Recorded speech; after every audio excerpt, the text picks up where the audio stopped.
नमस्कार. काय तुम्हाला माहीत आहे, शेकडो वर्षांपूर्वी संतांनी सांगितलेले विचार आजही आपल्या समस्यांवर रामबाण उपाय ठरू शकतात. रामकृष्ण हरी. आज आपण एका अशाच श्रेष्ठ संतवाणीचा अर्थ पाहणार आहोत, जो तुमच्या जगण्याचा दृष्टिकोन बदलू शकतो. व्हिडिओच्या शेवटी आम्ही या विचारांचे मानवी जीवनातील महत्त्व सांगितले आहे, त्यामुळे शेवटपर्यंत सोबत राहा. लोककल्याणाच्या या कार्यात जोडले जाण्यासाठी चॅनेलला नक्की सबस्क्राईब करा. मित्रांनो, आज आपल्याकडे सर्व सोयी सुविधा आहेत, पण सुख आणि शांती कुठे हरवली आहे? माणसाला माणसाची भीती वाटतेय आणि द्वेष वाढत चालला आहे. पण 700 वर्षांपूर्वी संत जनाबाईंनी अवघ्या 6 ओळींत एक असा फॉर्म्युला दिला होता, जो आजच्या स्ट्रेसफुल आयुष्यात आपल्याला आनंदी राहण्याची गुरुकिल्ली देऊ शकतो. कोणता आहे तो मंत्र आणि कसा बदलू शकतो तो तुमचं आयुष्य? चला जाणून घेऊया संत जनाबाईंच्या या अमृतवाणीतून. दळू कांडू खेळू म्हणजे केवळ धान्य दळणे नव्हे, तर आपल्या मनातील वाईट विचार, अहंकार आणि विकार दळले जाणे. सर्व पाप ताप जाळू याचा अर्थ असा की जेव्हा आपण सेवा करतो तेव्हा आपल्या मनातील संताप, राग आणि पश्चात्ताप जळून जातात. आज जगात जेवढी भांडणे आहेत ती तू वेगळा आणि मी वेगळा या भावनेमुळे आहेत. हा अभंग ती भिंत पाडायला शिकवतो. घरची कामे किंवा ऑफिसचे काम करताना ते ओझे न मानता सेवा समजा. दळू कांडू खेळू म्हणजे कर्मालाच खेळ समजणे. जेव्हा तुम्ही समोरच्या व्यक्तीकडे पाहता, मग तो बॉस असो किंवा सफाई कामगार, तेव्हा त्यांच्यातही तोच अंशात्मा आहे हे जाणा. यामुळे तुमचे वाद कमी होतील. 1. आम्ही होऊनी राहू म्हणजे स्वतःचा अहंकार बाजूला ठेवून समूहात मिसळल्यास एकटेपणाची लोनलीनेस भावना नष्ट होईल. हा अभंग आपल्याला अद्वैत शिकवतो. प्रत्येक जीवात देवाला पाहणे म्हणजे खऱ्या अर्थाने सुसंस्कृत होणे. केवळ मंदिरात देव शोधण्यापेक्षा सर्वांगठी प्रत्येकाच्या हृदयात देव पाहिल्यास समाजात द्वेष राहणार नाही. सेवा, सहकार्य आणि समभाव हाच आनंदी जीवनाचा खरा मार्ग आहे. हा अभंग आध्यात्मिक उंचीसोबतच सामाजिक ऐक्याचा एक खूप मोठा संदेश देतो. हा अभंग आजच्या काळातील मानसिक ताण आणि भेदभाव यांवर जालीम उपाय म्हणून सादर करता येईल. प्रत्येक चरणांचा भावार्थ खालीलप्रमाणे. पहिला चरण, दळू कांडू खेळू, सर्व पाप ताप जाळू. भावार्थ: संत जनाबाई या चरणात दळण कांडण यांसारख्या कष्टाच्या कामांना केवळ शारीरिक श्रम मानत नाहीत, तर त्याकडे खेळ म्हणून पाहतात. जेव्हा माणूस आपली विहित कर्मे ईश्वराशी जोडून आनंदाने करतो, तेव्हा त्या कर्माचे रूपांतर भक्तीत होते. पाप आणि ताप म्हणजे केवळ वाईट कृत्य नव्हे, तर मनातील नकारात्मकता, अज्ञान आणि संसारातील दुःख, त्रिविध ताप. जेव्हा आपण आपले कर्म ईश्वराला अर्पण करतो, तेव्हा मनातील द्वेष, मत्सर आणि अहंकाराचे जळमटे निघून जातात. सामाजिक संदर्भ: त्याकाळी स्त्रियांना घरकामातच आयुष्य व्यतीत करावे लागत असे. जनाबाईंनी या कष्टाच्या कामाला दळणे कांडणे कष्टाचे न मानता त्याला खेळ म्हटले. त्यांनी शारीरिक श्रमाला उपासनेचा दर्जा दिला. श्रमातून होणारा अहंकाराचा नाश आणि त्यातून मिळणारी शुद्धता म्हणजे पाप ताप जाळणे होय. नैतिक धडा: संतांना हे सांगायचे होते की कोणतेही काम नीच नसते.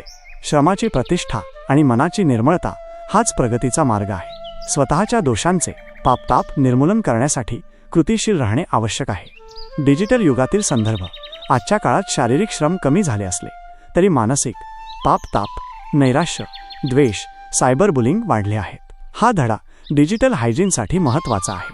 वास्तविक उदाहरणे: सोशल मीडियावर चुकीची माहिती पसरवणे हे आजचे पाप आहे.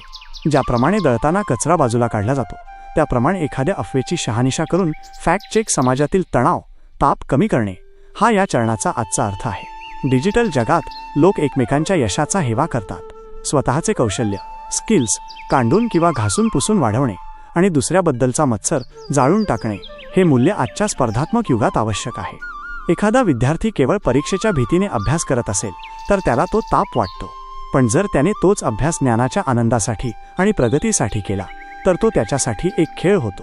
अशा मानसिकतेमुळे अभ्यासाचा ताण, ताप नष्ट होतो आणि एकाग्रतेमुळे अज्ञानाचे पाप पतन होते.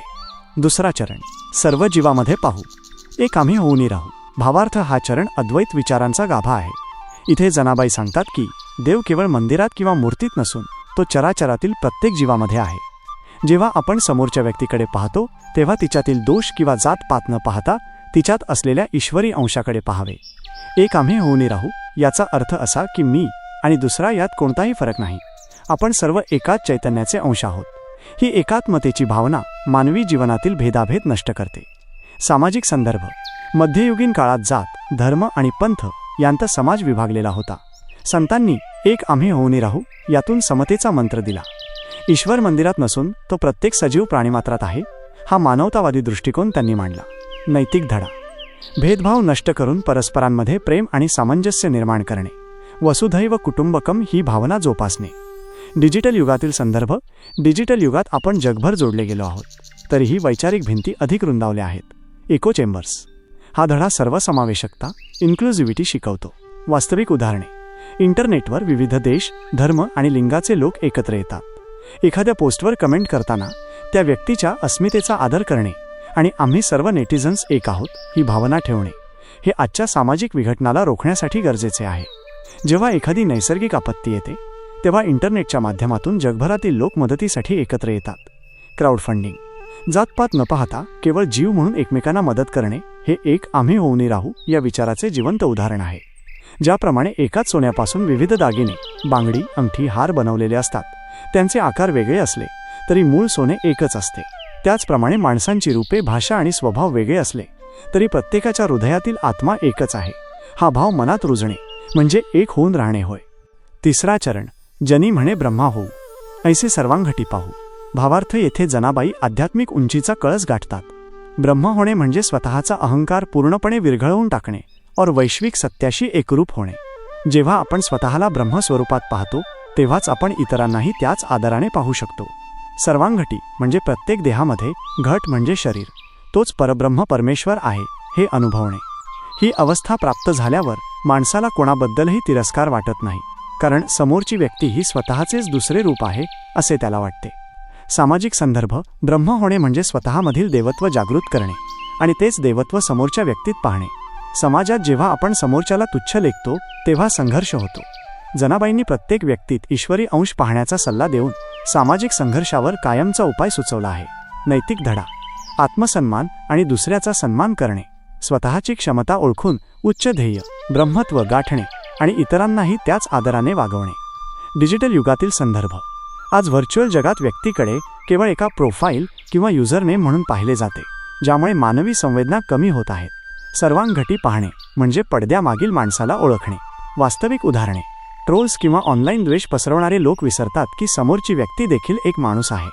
जर आपण प्रत्येक युजरमध्ये ब्रह्म किंवा एक चैतन्यमय व्यक्ती पाहिली तर ऑनलाईन शिवीगाळ आणि हिंसा निम्म्याहून अधिक कमी होईल. आजच्या एआयच्या युगात मानवी मूल्यांची घसरण होत आहे. तंत्रज्ञानाचा वापर करताना मानवी हक्क आणि नैतिकतेचा एथिकल एआय विचार करणे म्हणजेच सर्वांच्या कल्याणात ईश्वरी अंश पाहणे होय. एका आरशाच्या महालात आपण उभे राहिलो तर आपल्याला चोहोबाजूंनी स्वतःचीच प्रतिबिंबे दिसतात. तिथे आपण कुणावर रागावणार, कारण तो समोरचा मीच असतो. जनाबाईंना हीच दृष्टी अभिप्रेत आहे की संपूर्ण जग हा एक आरसा आहे आणि त्यात आपल्याला केवळ ईश्वराचे, ब्रह्माचे दर्शन घडले पाहिजे. हा अभंग उदाहरणातून समजून घेऊ. समजा तुम्ही तुमच्या कार्यालयात किंवा घरी एखादे कष्टाचे काम करत आहात. काम करताना चिडचिड करण्याऐवजी जर तुम्ही गुणगुणत आनंदाने ते काम पूर्ण केले तर तुम्हाला थकवा जाणवणार नाही. हे झाले पापताप जाळणे. कामाच्या ठिकाणी तुमचा एखादा सहकारी तुम्हाला त्रास देत असेल तरी त्याच्यातही देव आहे, तो केवळ त्याच्या स्वभावानुसार वागतोय हा विचार केला की तुमचा राग शांत होतो. हा प्रत्यक्ष अनुभव आहे. जेव्हा तुम्ही या स्थितीत स्थिर होता तेव्हा तुम्हाला एक वेगळीच शांतता मिळते. ती शांतता म्हणजेच ब्रह्मस्थितीचा अनुभव. आजच्या म्हणजेच सध्याच्या काळातील नवीन पिढीसाठी अभंगाचा संदेश. मित्रांनो, संत जनाबाई या अभंगातून आपल्याला आजच्या काळातील सर्वात मोठे लाईफ हॅक सांगत आहेत. जसं आपण मोबाईलमधील कॅशे आणि नको असलेले ॲप्स डिलीट करतो, तसंच मनातील नकारात्मक विचार, जेलसी आणि राग दळून टाका. जोपर्यंत तुम्ही हे जुने पाप आणि ताप डिलीट करत नाही तोपर्यंत तुमच्या आयुष्यात शांततेचा नवीन डेटा स्टोअर होणार नाही. आज आपण सोशल मीडियावर हजारो लोकांशी कनेक्टेड आहोत, पण मनाने मात्र एकटे आहोत. सर्व जीवामध्ये पाहू म्हणजे केवळ स्क्रीनवर नाही तर खऱ्या आयुष्यात एकमेकांशी एम्पथीने जोडा. समोरच्याच्या जागी स्वतःला ठेवून बघा. जेव्हा आपण मी कडून आम्हीकडे जातो तेव्हा खऱ्या अर्थाने स्ट्रेस कमी होतो. जनाबाई म्हणतात, ब्रह्मा होऊ याचा अर्थ असा नाही की तुम्हाला हिमालय गाठायचा आहे. याचा अर्थ असा आहे की स्वतःमध्ये इतका आत्मविश्वास आणि प्रेम निर्माण करा की तुमच्या संपर्कात येणाऱ्या प्रत्येकाला तुमच्यातील ब्रह्म, पॉझिटिव्ह एनर्जी जाणवेल. माणसाचा धर्म, त्याचा लूक किंवा त्याचे फॉलोअर्स न बघता त्यातील माणुसकी, द डिवाइन एलिमेंट ओळखायला शिका. हा अभंग म्हणजे सेल्फ डिटॉक्स करण्याचा मंत्र आहे. चला तर मग आपल्या अहंकाराचे दळण दळूया आणि या जगाला अधिक सुंदर आणि एक बनवूया. तुमच्यासाठी आजची एक कृती. संत जनाबाई आपल्याला शिकवतात की आध्यात्मिक प्रगतीसाठी संसार सोडण्याची गरज नाही, तर संसाराकडे पाहण्याचा दृष्टिकोन बदलण्याची गरज आहे. आपले काम हीच आपली पूजा आहे. आज दिवसभरात तुम्ही जे कोणतेही काम कराल, मग ते जेवण बनवणे असो, ईमेल लिहिणे असो किंवा गाडी चालवणे, ते काम कंटाळा म्हणून न करता देवाची सेवा आहे या भावाने पूर्ण करा. तसेच आज ज्या व्यक्तीचा तुम्हाला राग येतो तिच्यामध्ये किमान एक चांगला गुण शोधण्याचा प्रयत्न करा. धन्यवाद. कधीकधी जग जिंकूनही मन हरलेलं असतं. अशावेळी संतांचा एखादा शब्द उभारी देऊन जातो. संतांची वाणी म्हणजे पांडुरंगाने आपल्याला लिहिलेली प्रेमपत्रच आहेत. भावार्थ संतवाणीच्या माध्यमातून त्या सावळ्या विठ्ठलाच्या चरणांपर्यंत पोहोचण्याचा हा एक छोटासा सेतू. तुमची साथ म्हणजे मेरेसाठी विठ्ठलाचा प्रसाद आहे. कमेंटमध्ये माऊली लिहून आपली भक्ती व्यक्त करा. पुंडलिक वरदा हरी विठ्ठल. श्री ज्ञानदेव तुकाराम पंढरीनाथ महाराज की जय.